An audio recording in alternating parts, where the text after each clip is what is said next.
ये कड़वी सच्चाई है। तुम जानते हो हमारी बेटियों को जब ऑपरेशन थिएटर के अंदर ले जाया जाता है, उनके साथ क्या सुलूक किया जाता है कोई नहीं जानता है। उनके जब कपड़े उतार दे जाते हैं, कौन सी बदतमीजी नहीं करते जालिम। मैं चाहता हूँ जब तेरी बेटी का ऑपरेशन हो, वहां पे कलमा पढ़ने वाला खड़ा होना चाहिए, दीन की बेटी खड़ी होनी चाहिए, ताकि उसके सदर को अगर कोई कुत्ता खोलना चाहे हाथ बढ़ा के कह दे ना, ये सिर्फ तेरी बेटी नहीं, ये मदीने वाले की भी बेटी है, मुस्तफा की बेटी है, इसकी इज्जत को हाथ ना लगाना, इसकी इज्जत हमारी इज्जत है। खुदा की कसम खा के कहता हूँ अगर तेरी बेटी MBBS बन जाएगी, सर्जन बन जाएगी, मैं नहीं जानता दुनिया क्या कहेगी, लेकिन इतना जानता हूँ बेशुमार बेटियों की इज्जतें महफूज होती नजर आए। और आगे बढ़िए, बहुत अलग नजरिया रखता हूं मैं। पढ़ो, मैं मुखालिफ नहीं तालीम का। पढ़िए, हमारे पास क्या नहीं है कमेटी वालों, अल्लाह आपको सलामत रखे, सिर्फ जलसा ना करना, सिर्फ उर्स ना करना, अल्लाह तौफीक दे तो पूरा साल हुजूर की उम्मत की खिदमत भी करनी है। करेंगे इंशाअल्लाह, सारे वादा करो इंशाअल्लाह। हाँ, ये वादा करो उम्मत की भी खिदमत करनी है। और अरबाबे मिंबर की बस दुआएं चाहिए। हमारे पास नारे भी बहुत हैं, ठीक है, उर्स भी हमारे काफी भारी होते हैं, लंगर भी काफी बड़े होते हैं, और ये होने भी चाहिए। ये सुन्नियों की पहचान है। मैं खत्म करने की बात नहीं करता, ये सुन्नियों की पहचान है। लेकिन मजा तब है आज मौलवी साहब के नाम का उर्स सजा के बैठे। अल्लाह करे कल मौलवी साहब की तरफ से किसी गरीब बेटी का घर भी तुम बसाने के लिए खड़े हो जाओ। जिस तरह पूरी कमेटी ने इकट्ठे होकर के खून पसीने की कमाई से उर्स सजाया है, अल्लाह करे किसी गरीब की बेटी के हाथ मेहंदी से इसी मेहनत से सज जाए। दावे के साथ कहता हूं, भले तू साल भर मजार पे ना आना, दुनिया के किसी भी कोने में तुमने गरीब बेटी के हाथ मेहंदी से सजा के उसका घर आबाद करा दिया, मरने की देर होगी मदीने वाला तेरी कब्र को सजाने खुद आ जाएगा। हमें ये करना पड़ेगा और आगे बढ़ना पड़ेगा। मेरे दोस्तों, कितने पीछे रह गए, खुद सोचो, खुद सोचो। जिसके धर्म की कोई था नहीं वो तो मजबूती से थामे बैठे, जिनके मजहब की एक एक तारीख रकम है, आज वो कितने पीछे। तुम देखोगे किसी भी गैर मुस्लिम को, तुम आज देखो बिना तिलक के नजर नहीं आएगा। जी बेशक, बहुत गौर से सुनना मेरी बात। बिना तिलक के नजर नहीं आएगा, बिना बालों के नजर नहीं आएगा। आज क्या हुजूर ने हमें टोपी दी थी, किधर गई? कितने लोग लगाते टोपी, सोचो तो सही। कितने लोग टोपियां लगाते? कब? जुमे के दिन टोपी लगती है। किस दिन? बोलो, नाराज हो? जुमे के दिन। नाराज नहीं हो तो फिर बोलो, जुमे के दिन लगाते कि नहीं? और कौन से दिन लगती है? ईद के दिन। वैसे तो किसी ना किसी के सर पर रोज लगी रहती है, लेकिन मैं वो बात कर रहा हूं जिसमें ज्यादातर लोग टोपी लगाते हैं। दूसरा कौन सा दिन है? अल्लाह सलामत रखे, भाई कह रहे हैं ईद का दिन। और एक दिन और आता है जिसमें सारे लोग टोपी लगाते हैं, वो दिन आता है रबीउल अव्वल शरीफ का दिन, हुजूर की विलादत के दिन। सबके सर पे टोपियां होती हैं। और एक दिन और आता है जिसे मुहर्रम की 10 तारीख कहा जाता है, जिसमें अक्सर लोगों के सर पे टोपी होती है। जब सब टोपी लगा लेते हैं तो हुकूमत हिल जाती है। तुमने 4 बार टोपी लगाई, हुकूमत हिल गई। अगर 365 दिन टोपी लगा लोगे तो दुनिया हिलती हुई नजर आएगी। लेकिन लोग कहते हैं अरे मौलवी साहब तकरीर करना, लोनी और दुपट्टे ना ओढ़ना। तो मैं सीधी बात कहता हूं, जब से लड़कों ने टोपियां उतार दी, बेटियों ने दुपट्टे उतार दिए। बाप टोपी ओढ़ना शुरू कर दे, बेटियां दुपट्टे ओढ़ना शुरू कर देंगी। आदत डालिए बच्चों के, आदत डालिए। गलत मैसेज मत लेके जाना। मेरी बात का ये मत निकालना मैं किसी को सताने आया था, दिल तोड़ने आया था। मैं बताना चाहता हूं, आज शादियां आप देखिए, शादियों में जाओ तो शरीफ आदमी खड़ा नहीं हो सकता। भाई कितने में किया होटल बुक के? 2 लाख में, 5 लाख में। और एक इज्जतदार आदमी अंदर एक लुकमा नहीं खा सकता। हजरत को ले जाना, टहल टाल के बाहर आ जाएंगे, क्योंकि वहां जितने खा रहे हैं सब बैलों की तरह घूम घूम के खा रहे हैं। नीचे बैठ के खाने वाले को तो पागल समझा जाता है। और अजीब लोगों का सिस्टम है। एक ने तो कारी असगर साहब एक ही प्लेट में बिरयानी भी डाली, कोरमा भी डाला, जर्दा भी डाला, कोल्ड ड्रिंक थी, वो दूसरे हाथ में पकड़े पड़ा। अब वो खाए कैसे? हालात देखो। जी जी बेशक। और प्लेटें वो कई जगह पे फाइबर वाली, वो फटी कपड़ों पे। बारात आफत में बदल गई। बेशक। हमने 4-4 लाख के मैरिज हाल तो किए, हमने 10 रुपए का दस्तरखान नहीं बिछाया। हमने 10-10 लाख लगा करके दुनिया की शोहरतें हासिल की। क्या कि अच्छा होता जमीन पे बैठ के मुस्तफा की सुन्नत को जिंदा किया होता। क्या कि अच्छा होता। लो एक बात और बता दो, जो खड़े होके खाते हैं उनकी बरकतों का मामला ये है, उसमें डबल खर्चा आता है। जो बैठ के खाते हैं उसमें आधा खर्चा आता है। लोग कहते हैं ये फेंकने में जायक हुआ है, मैं कहता हूं नहीं, तुमने सुन्नत मुस्तफा छोड़ी इसलिए बरकतें उठा दी गई। तू बैठ के खा, खुदा की कसम जितने खाने में एक बारात का भला होगा उतने खाने में अल्लाह 2 बेटियों के घरों को आबाद करेगा। नारे तकबीर, नारे रिसालत, मसलक के आला हजरत मुफ्ती हम्माद रजा साहिब क़िबला। बात खाने की आ गई तो एक और कह दूं, कार्ड आता, कार्ड एक आदमी की दावत है तो मोटरसाइकिल पे 3 बैठ के जाते हैं। समझ रहे मेरी बात? ये बात गौर से सुनना। एक पे 3 बैठ के जा रहे हैं, रास्ते में दोस्त मिल गया, उससे कहते तू भी टंग जा। कई लोगों की ये कंडीशन है देखी ताहिर भाई के पैर रखने जगह नहीं, ऐसे चिलगाड़ी बन गया। दावत खाने जा रहे आप, क्योंकि पैर रखने की इतनी जगह ही कब है? वो तो बनी 2 लोगों के लिए थी, 4 बैठ गए, फ्री की खाने गए। पहले एक बात याद रखिए, मेरी बेटी हो या आपकी बेटी हो, हर बंदा खाना अपने मेहमान के हिसाब से बनाता है। ठीक है जी? और क्या करते हैं, अगर 100 मेहमान उसकी लिस्ट में होते हैं तो 120 लोगों का हर बंदा खाना बनाता है, बच जाए कम ना पड़े। बेशक। और जितनों को दावत देता मैं हूं या आप हो, उसके रजिस्टर में चढ़े होते कितने लोग खाने वाले। अब अंदाजा लगाइए, एक के साथ एक फ्री आ गया, उसने बनाया था 120 लोगों का, खाने वाले कितने हो गए? 200 हो गए ना, 100 का डबल हो गया तो 200 हो गए, और कभी कभी 250 भी हो जाते हैं। अब ये बताइए, ये जो आप एक की दावत पे 3 टन के जा रहे हो, तुम्हारे बाप की जागीर थी? खुद सोच के बताइए, तुम नहीं जानते। एक बाप जब बेटी को रुखसत करता है ना, लोग खाने के ऐप बयान करना शुरू करते हैं। नाक तक भर के खागा और तीली डाल के नमक तेज था, हल्दी कम रह गई, बोटियां गला दी। कुछ कहता छोटे पीस होते, मुंह का साइज देख के जाता ना। गुंडागर्दी है ये खाने में भाई। एक गरीब मर गया रोटी पकाते पकाते,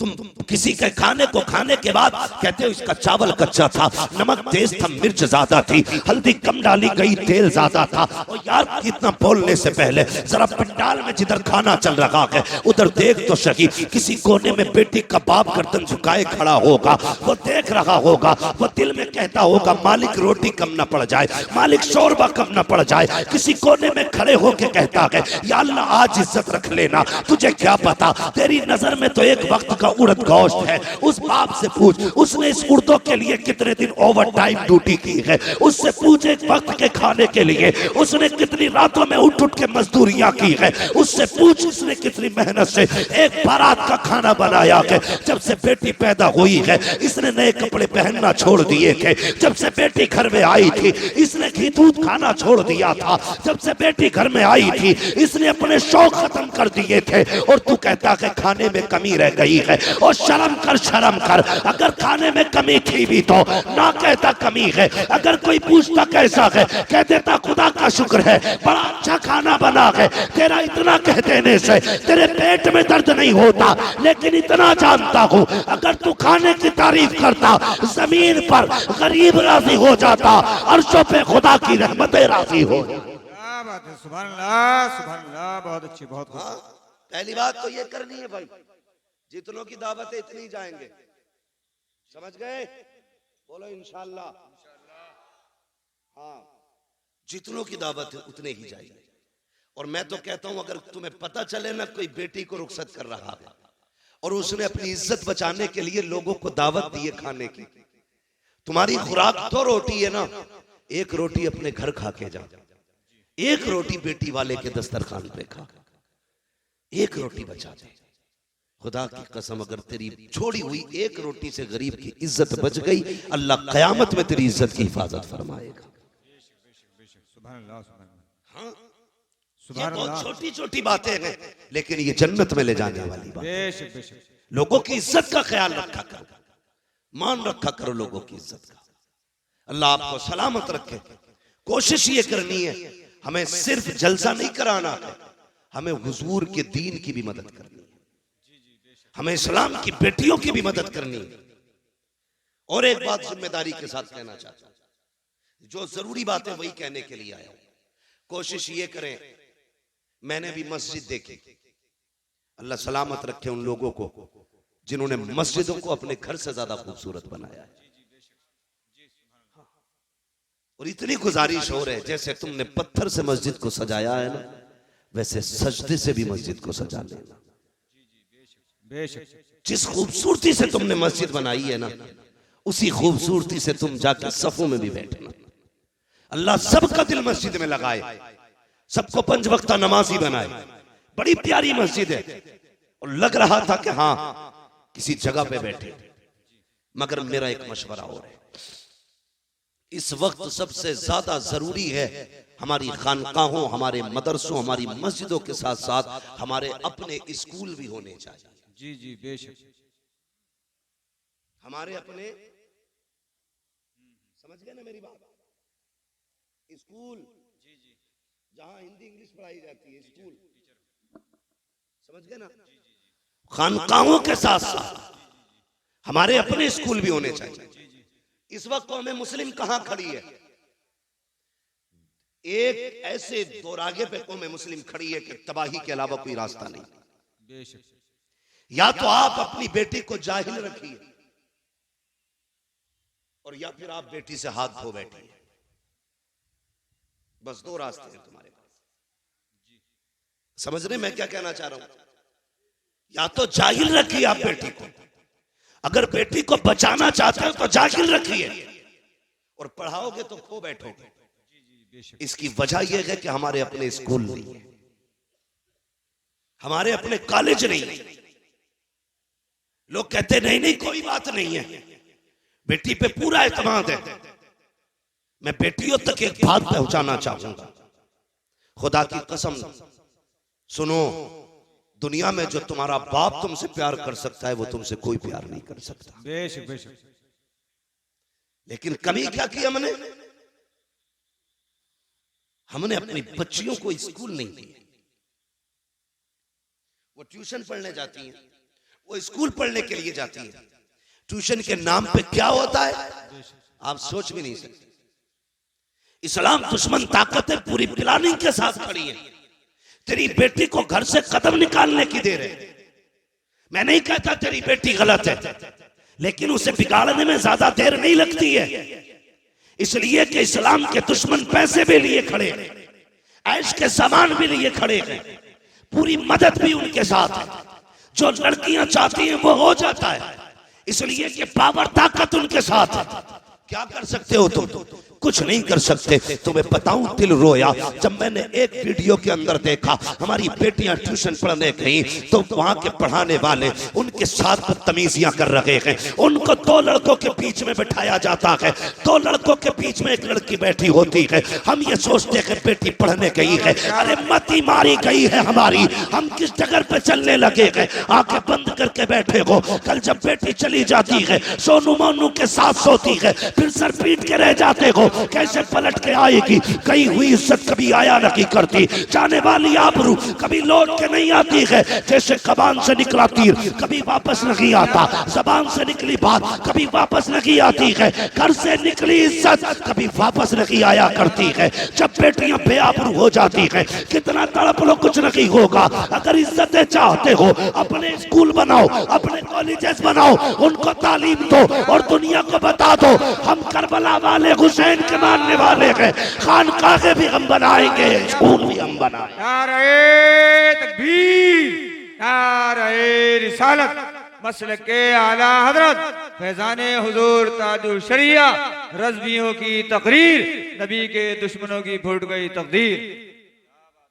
समझ रहे हैं मेरी बात?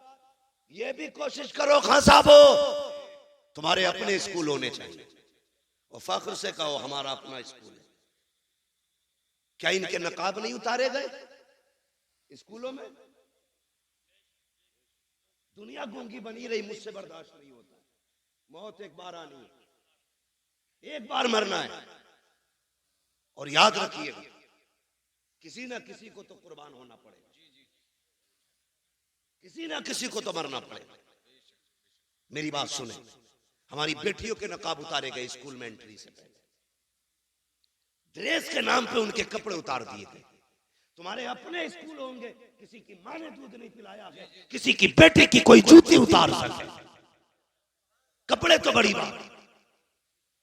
अपने स्कूल बनाओ, शौक कम करो, होटलों में नाश्ते कम करो, इस पैसे को बच्चों के मुस्तकबिल पे लगाओ। मुजफ्फरपुर के अंदर एक बच्चे को पिटवाया जाता है, ये मुस्लिम है। हमने थोड़ी देर बैठ के मोबाइल में देखा और ये कब बुरा हुआ। तुमने क्या किया कौम के लिए? अगर ये बुरा हुआ तो क्या दिया तुमने? दिल रोता है। मैं सुन्नी हूं, मुझे वहां भी कोई ना समझे जी, मगर तकलीफ होती है। खानकाहों में जाना हमारा वतीरा है, बुजुर्गों के कदमों में बैठना हमारी इज्जत है। जी बेशक। लेकिन कई बार ऐसा मैंने देखा है खानकाहों में जितनी ऊंची गोलकें लगी हैं उसमें पैसे डालने जगह नहीं होती, उंगलियों से ढकेल ढकेल के पैसे भरे जाते हैं। उन पैसों को गिनने के लिए लोगों के नंबर नहीं आते हैं। और यार कभी वही पैसा उठा करके बच्चों के मुस्तकबिल पे लगाओ, स्कूल कॉलेजेस पे लगाओ। खुदा की कसम खा के कहता हूँ खानकाह में पैसा दोगे तो शायद 10-20 का पेट भरेगा। अगर यही पैसा तुम अपने बच्चों के मुस्तकबिल पे लगा दोगे 10-20 का नहीं बल्कि 10-20 सदियों का अल्लाह भला फरमा दे। सुभान अल्लाह, सुभान अल्लाह, बहुत अच्छी, बहुत अच्छी, बहुत खूब, बहुत खूब। जिस तरह बिगड़ा है साकी, उन्हीं को जाम मिलता है जिन्हें पीना नहीं आता। जी जी बेशक, उन्हीं को जाम मिलता है जिन्हें पीना नहीं आता। माशाअल्लाह। मेरी बात सुने, कई गलत नहीं है, कारी बाकिर साहब, कारी असगर अली साहब, ये उलमा मदरसे से जुड़े लोग जानते हैं, तनख्वाहों को कई कई महीने हो जाते हैं। इमाम की तनख्वाह कितनी रहती है मस्जिदों में? 10,000 12,000 है, इतनी तनख्वाहें रहती हैं। उसमें भी क्या होता, अगले महीने ले लियो, मारी जा रही है कि तनख्वाह तुम्हारी, हम भाग रहे हैं क्या? कुछ सोचो। ये 12,000 की तनख्वाह देने में पूरी कौम ऐसी बातें करती है। पहली बात तो ये कहूं, जब वक्त हो जाया करे तनख्वाह एक दिन पहले ही दे दिया करो। जिस तरह तुम्हारे बच्चे होते हैं उसी तरह इमाम की भी बच्चे। कोई ये ना समझे इमाम साहब बुलवा रहे हैं मुझसे, पहले सुन लीजिए, कभी पता चले अगले दिन दोनों इमामों की छुट्टी कर दो। वो नहीं है। ये सारी बातें मैं अपने दिमाग से और अपनी जरूरत के पेश नजर ये बात कर रहा हूं, जिसकी मैं जरूरत महसूस करता हूं।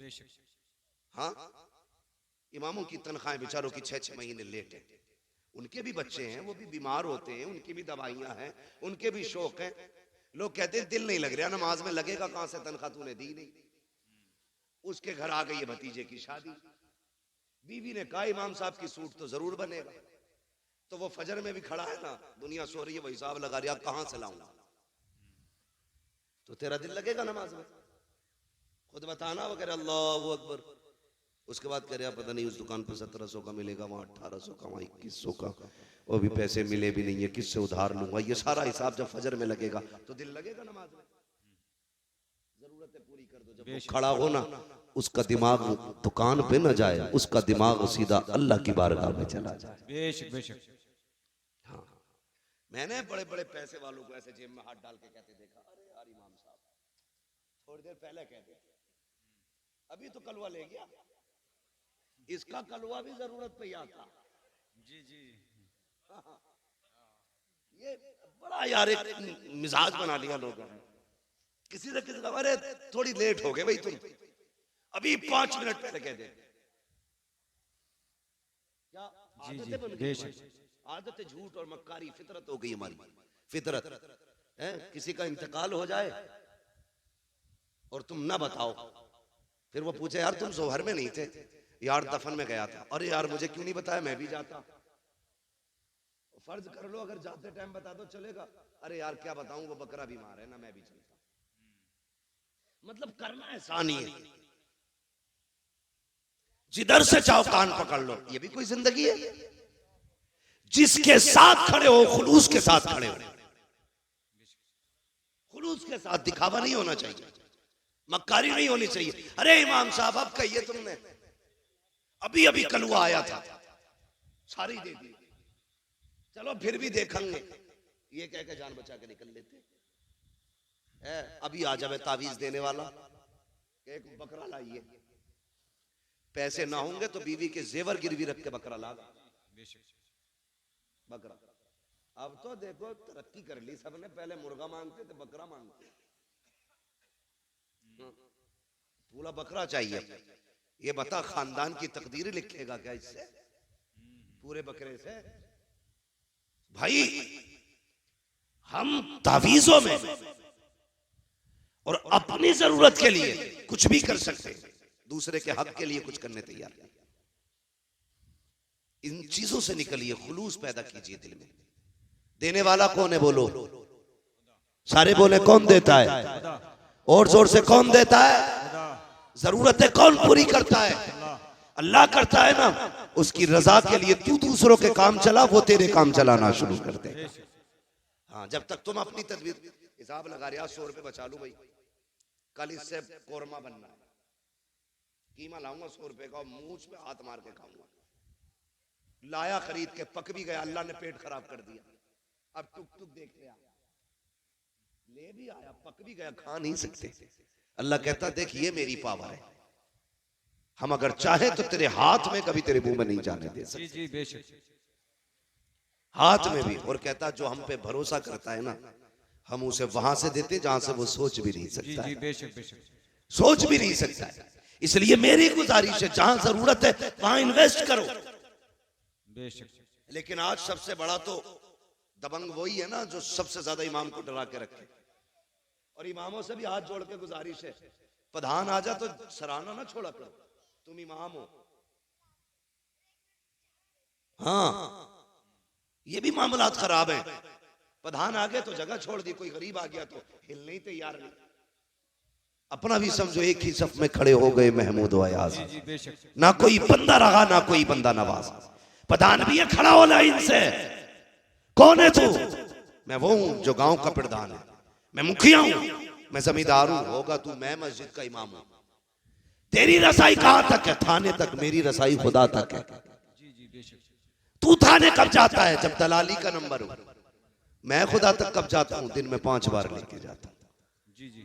पावर देख अपनी, और तू भी डट के खड़ा हो। अगर कोई कहे इमामत करनी है मेरी सुननी है, छोड़ दे मुसल्ला, कह देना। भूखे रह सकते हैं, इज्जत के सौदे नहीं कर सकते। और कई लोग ना इस चीज को इनकिसारी कह देते हैं, ये बड़ी आजिज़ी है। ये आजिज़ी नहीं है, चापलूसी है। तेरे पास वो चीज है जिसके बदले में दुनिया की कोई दौलत नहीं लग सकती। रब ने तेरे सीने में कुरान दिया है, इसकी बदल में कोई शय नहीं हो सकती है। बैठ डट के बता दुनिया को तू कौन है, बताना। हाँ, जो 4 लाइनें इंग्लिश में याद करते लोग उसके आगे खड़े होकर सल्यूट मारते, तूने तो 30 पारे कुरान के सीने में सजा रखे। लेकिन हम उसकी इज्जत नहीं करते। आगे लोटा ना हुआ, ये सफना बिछी, निकालो इन्हें। 5 मिनट लेट थे फजर में, इमाम 5 मिनट लेट हो जा तो इमामत से हटा दिया जाता है। तेरा बेटा 5 महीने से मस्जिद में नहीं आया, तुझे निकाला किसी ने मस्जिद से? नमाज तो सब पे ही फर्ज है ना, ये इमाम पे ही फर्ज है भाई? बोलो, ये नौजवान लोग डर रहे हैं क्या? मैं उसको नहीं कहूंगा, सब पे फर्ज है। सब पे फर्ज है ना नमाज, सब पे ही फर्ज है ना। तो ये जो सुबह सुबह जाके इमाम की खाट उल्टी करते हैं, इनकी जिम्मेदारी है घर से निकले तो बेटों की खाट उल्टी पहले करें, उनका हाथ पकड़ के मस्जिद में लाओ। अपने लल्ला को चादर उड़ाते हो, इमाम की चादर खींचते हो, फिर कहते हो निकालो ही नहीं। मैं एक मशवरा देके जाऊंगा, आपकी वो तो मर्जी है, कोई भी कैसे करे। मैं नहीं जानता आपके यहाँ का हिसाब कैसा है। मस्जिद अच्छी है तो यकीन है कि लोग भी अच्छे होंगे। जी जी बेशक। हाँ, मैं सोचता हूँ मस्जिद देखी तो मुझे लगा लोग भी अच्छे होंगे, लेकिन एक फ्री में मशवरा दे रहा हूँ, इमाम को निकालने की जिम्मेदारी अपने सर मत ले लेना, वरना हो सकता पूरी जिंदगी आपको भटकना पड़े। कभी किसी आलिम की बद्दुआ मत लेना, वरना खैरियत नहीं है। कोशिश ये करना, माना के हाफिज तेरा भतीजा है, चचा है, भाई है, बेटा है, उसे अपना बेटा ना समझ, मुस्तफा का वारिस समझ के उसकी इज्जत किया करो। अल्लाह तुम्हें उसका सवाब अता फरमाए। तो मैं ये कह रहा था, जहां जिस शय की जरूरत है वहां वो लगाओ। आज हमारे मदरसों की तनख्वाहें मुदर्रिसों की नहीं गई, वहां कोई पैसा देने नहीं जाता, और गोला के नाक तक भरी पड़ी है। नोटबंदी हुई ना तो बोरियों में से गले हुए नोट निकल रहे थे, गले हुए करेंसी गला दी कई कई करोड़ों रुपए की। अगर वही पैसा मदरसे वालों पे होता तो कितने कुरान वाले पैदा होते, कितने हदीस वाले होते, कितने तजवीद वाले होते, कितने तफसीर वाले होते। खुदा की कसम हर घर में कुरान का दरख्त लगा होता। इसलिए जहां जरूरत है वहीं पे पैसा लगाइए, अपने बच्चों को आगे बढ़ाइए। कमेटी वालों, जलसे के साथ साथ हमें बस्ती भी देखनी है, हमें हुजूर की उम्मत के गरीब भी देखने हैं, हमें बेटियां भी देखनी है, अपनी सोसाइटी को भी आगे बढ़ाना है। अगर जरूरत पड़ी तो स्कूल भी देंगे, जरूरत पड़ी तो कौम के लिए अस्पताल भी बनवाएंगे। कोशिश ये करेंगे जो गरीब लोग हैं हुजूर की उम्मत के, उन्हें मुस्तफा के नाम पे फ्री दवाएं मिलनी चाहिए। करेंगे नहीं, लेकिन करते नहीं लोग, सारा पैसा एडवांस रखते हैं। अल्लाह कहता रख, कितना रखेगा? एक फोड़ा निकालूंगा भेजे में, एक ऑपरेशन 10 लाख का बैठाऊंगा, दूसरा कमर में निकालूंगा 20 लाख का ऑपरेशन, वो 4 फोड़ों में तुझे रोड पे ले आऊंगा। वो कहता है यही दौलत गरीबों पे लुटा, फिर देख मैं तुझे मौत भी ऐसी दूंगा कि तुझे मरते वक्त मौत का एहसास नहीं होने दूंगा। सौदे तो करो रब से यार, सौदे तो करो। इसलिए मेरी गुजारिश है, आप अपने पैसे को भलाई की जगह लगाइए, जरूरतमंदों पे खर्च कीजिए, जो जरूरतमंद नजर आए उन पे पैसा खर्च करें। अल्लाह ताला हमारी कौम को दिन दूनी रात चौगुनी तरक्की अता फरमाए। और एक बात बता दूं, जब भी हुजूर पे दुरूद पढ़ने की बारी आए ना, कंजूसी नहीं करनी। क्या नहीं करनी है? कंजूसी। क्या नहीं करनी है? कंजूसी। कंजूसी समझते हैं ना जी?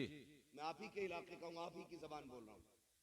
कंजूसी नहीं करनी है, बल्कि जब हुजूर पे दुरूद की बात आए तो फिर खुल के हुजूर के नाम पे दुरूद पढ़ना, बढ़ के हुजूर के नाम पे दुरूद पढ़ना। आपको लंगर भी खाना, कितनी डेगे बनती हैं? कई बनती हैं खिचड़े की, 4-5 डेगे बनती। जी। अल्लाह सलामत रखे। और हमारा तो अकीदा ये इन लंगरों पे हमारी नस्लों के गुजारे। बरेली से आवाज आती, तेरे टुकड़ों पे पले गैर की ठोकर पे न डाल, झिड़कियां खाए कहां छोड़ के सदका तेरा। तो बच्चों की आदत डालिए दुरूद पढ़ने की। ये जो चुप रह गए ना, इनके बाप ने दुरूद पढ़ना नहीं सिखाया था। ये जो खामोश रहे दुरूद के मौके पर, इनको पढ़ना नहीं सिखाया था। तुम जानते हो दुरूद पाक की बरकत कितनी अहम है। कभी सोच भी लिया करो, अपने बच्चों को दुरूद का आदी बनाओ। अगर बच्चा स्कूल जाए, ड्रेस में देर होती है, माँ कहती ले बेटे ये रहा मोबाइल, थोड़ी देर गेम खेल, अभी नाश्ता बना के लाती हूँ, अभी पराठा बना के लाती हूँ, अभी ड्रेस उठा के लाती हूँ, अभी तेरे जूते लेके आ रही हूँ। बच्चों के हाथ में मोबाइल दे के जाते हो। अपने बच्चों से कहो बेटे नाश्ते में 10 मिनट लगेंगे, 10 मिनट तक मुस्तफा पे दुरूद पढ़ना शुरू कर दो। तुम्हारे बच्चे 10 मिनट दुरूद पढ़ेंगे। दावे के साथ कहता हूँ, ओ यार सुनो तो सही, रोज जब तुम्हारे बच्चे हुजूर पे 10 बार दुरूद पढ़ेंगे, किसी दिन तो हुजूर पूछेंगे ये किसका बेटा है जो रोज दुरूद पढ़ता है, ये किसका लाल है जो रोज मुझे सलाम भेजता है, ये किसका बेटा है जिसने मुझ पे दुरूद भेजा है। कोई कहेगा आरिफ का बेटा है, कोई कहेगा अक्ल का बेटा है, कोई कहेगा अब्दुल रऊफ का बेटा है, फरिश्ते कहेंगे अब्दुल रहमान का बेटा है। खुदा की कसम उनकी बारगाह में अगर तेरा नाम आ जाएगा, समझ लेना बेड़ा पार हो जाएगा। इसलिए आदी बनाओ बच्चों को। हम तो दुरूद से दूर हैं, सलाम से दूर हैं, बरकतें तो देखो। अल्लाह अकबर। एक बहुत बड़े पाए के बुजुर्ग हैं, सफर कर रहे हैं, वक्त असर का था, वुजू करने की चाहत हुई, चाहते थे नमाज पढ़े, लेकिन इस कसरत से पानी नहीं था जितना आज पानी है। हर जगह पे टंकी लगी है, प्रधान ने टंकियां बनवा दी, अब कोई टोटी बंद करने तैयार नहीं है। खुला है तो खुला है पानी। और मेरे भाई इस्लाम ने बताया था पानी हिसाब से खर्च करना, एक एक बूंद का हिसाब कयामत में देना है। ये इस्लाम हमें सबक देता है। आज लोग कहते हैं वाटर लेवल कम होता जा रहा है, उसी पानी को कम खर्च किया जाए। ये पैगाम तो 1400 साल पहले इस्लाम ने दिया था। मैं कुछ और कहना चाहता हो, आज पानी की कसरत है, कल पानी कहीं कहीं मिला करता था, वो भी कुओं से लोग पानी निकाला करते थे। किसी बस्ती में एक कुआं होता था, किसी इलाके में कुआं होता था, कहीं पे कोई चश्मा होता था, कहीं पे कोई नहर हुआ करती थी। आज हर दरवाजे पे समर से भी लगे गए। पानी की कसरत है। वो बुजुर्ग नमाज के इरादे से है, असर का वक्त है, सफर कर रहे हैं, सामने बस्ती नजर आई, सोचा यहाँ पानी मिल जाएगा। बस्ती के करीब आए, एक कुएं को पाया, सोचा वुजू करूं नमाज पढ़ना है। जैसी गए क्या देखते हैं, पानी तो था, डोल और रस्सी लगी थी। दाएं बाएं देखने लगे, हैरत में थे, क्या किया जाए, पानी कहां से लाया जाए। इतने में एक छोटी सी बच्ची छत से खड़ी थी, देख के कहती है बाबा आपका कुर्ता बता रहा है, आपका मामा बता रहा है, आप कोई अल्लाह वाले हो, आप कोई आलिम दीन हो। हाँ बेटी, कहा क्यों परेशान हो, कब वुजू करना है, नमाज पढ़नी है, कब फिर देर किस बात की है, कब बेटी पानी कुएं में है और कुआं गहरा है, कोई रस्सी लगी है, डोल लगी है, पानी कैसे निकालूं, जब पानी निकलेगा तब वुजू होगा। बच्ची मुस्कुरा के कहती है ताज्जुब है आपकी दानाई पर, आप अल्लाह के बंदे हो करके इतना हिसाब लगा रखे हो कि डोल रस्सी आएगी तब पानी निकलेगा। का फिर का ठहरिए। बच्ची करीब आई है, आने के बाद बच्ची ने कुएं की तरफ झांका और अपना थूक कुएं में डाला। जैसी थूका है, पानी किनारे पे आके रुक जाता है। कहती बाबा अब वुजू भी कर लीजिए, नमाज पढ़ लीजिए। उन बुजुर्ग ने पानी भरा, नमाज पढ़ी है। उसके बाद कहते हैं बेटी बता तो सही, तेरी उम्र इतनी है, तूने कोई नमाज भी नहीं पढ़ी होगी, तुझ पे भी रोजे भी फर्ज नहीं हुए होंगे, तुझ पे अर्ज भी फर्ज नहीं होगा, लेकिन ये तो बता बेटी ये कमाल कहां से लेके आई है, तूने पानी में थूक दिया, पानी ऊपर आ जाता है। बच्ची ने कहा था बाबा जाइए, ये अंदर की बात है, राज में रहने दीजिए। कहा नहीं बेटी बता तो सही, ये कौन सा अमल किया है तूने कि तेरे थूक में इतनी पावर है, पानी किनारे पे आ गया। बच्ची ने कहा सुनो बाबा, मेरी अम्मी जब रात हो जाती है मुझे 1000 दानों की तस्बीह देती है और उस वक्त तक सोने नहीं देती जब तक 1000 मर्तबा मैं हुजूर पे दुरूद नहीं पढ़ लेती हूँ। ये सजदों का कमाल लगी, ये मुस्तफा पे दुरूद पढ़ने के कमाल से पानी। क्या बात है, नारे तकबीर, नारे रिसालत, मसलके आला हजरत, नबी के गुलामों की शान, जन्नत के हैं मेहमान, मुफ्ती हम्मद रजा साहिब क़िबला। आदत डालो दुरूद पढ़ने की, अपने बच्चों को दुरूद पाक सिखाओ। सिखाएंगे इंशाल्लाह, सिखाएंगे इंशाल्लाह। खाली वक्तों में तस्बीह दे दिया करो और ये होड़ लगा दो, जो आज ज्यादा दुरूद पढ़ेगा उसे शाम को ये इनाम दिया। बेशक बेशक लगाओ ये बच्चों में से। जी जी जी। जिसके महीने में सबसे ज्यादा दुरूद होंगे उसे महीने के लेवल का इनाम दिया जाएगा। साल भर में जिसके ज्यादा दुरूद होंगे उस बच्चे को साल भर के हिसाब से सबसे बड़ा इनाम दिया जाएगा। चाल यजीद। फिर देख मुस्तफा कितने मेहरबान होते। जी जी जी, कितने मेहरबान होते। लोग कहते हैं बड़ा जी चाहता है मदीना देखूं, तू दुरूद की आदत डाल ले, हुजूर मदीने से तेरे घर चल के आ जाए। करो ना ऐसे काम, आदत डालो, आदत डालिए, बच्चों को सिखाइएगा। और ये तहजीब ये बचपन से बच्चों को सिखाई जाती है, बचपन से सिखाई जाती है। आप गौर कीजिएगा, करबला जानते हैं ना, करबला कितने लोग जानते हैं? करबला का नाम कितने लोग